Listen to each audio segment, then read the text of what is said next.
பாருங்க ஆலோவேரா இது வந்து 2வது ஜூஸ். இது எப்படி போடுறது அப்படிங்கறத நம்ம பார்ப்போம். இதை கட் பண்ணி கொஞ்ச நாளி வச்சிடணுங்க. இந்த பாருங்களேன், இதுல வந்து ஒரு மாதிரி எல்லோ கலர்ல வரும். அதெல்லாம் நல்லா அலசிட்டு இதை அரிஞ்சு நம்ம இதுல உள்ள சத பகுதியை மட்டும் எடுத்துப்போம். பாருங்க இந்த ஜெல்லை மட்டும் தனியா எடுத்தாச்சு.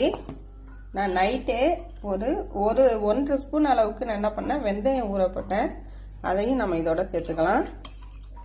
இதை ரெண்டுத்தையும் நல்ல நெய்வா நம்ம அரைச்சிட்டு வந்துக்கலாம். அரைச்சிட்டு வந்தாச்சு. நம்ம இதை இன்னொரு ஏனத்துல போட்டுக்கலாம். போட்டாச்சு. இப்போ வந்து நான் சாதத்துல தண்ணி ஊற்றி நைட்டே வச்சுட்டேன். இந்த பாருங்களா, இதை நல்லா கரைச்சி விட்டு இந்த தண்ணியை அதோட நம்ம மிக்ஸ் பண்ணிக்கலாம். இதை வந்து நீராகராம்னு சொல்லுவாங்க. இப்போ இதில் போதுமான அளவு நம்ம தண்ணி ஊற்றிக்கிட்டு இதை நல்லா கலக்கிக்கணும். தேவையான அளவு உப்பு போட்டு இதெல்லாம் நம்ம நல்லா கலக்கிக்கலாம். இது நம்ம உடம்புல உள்ள ஹீட்டை அவ்வளவு குறைக்குங்க.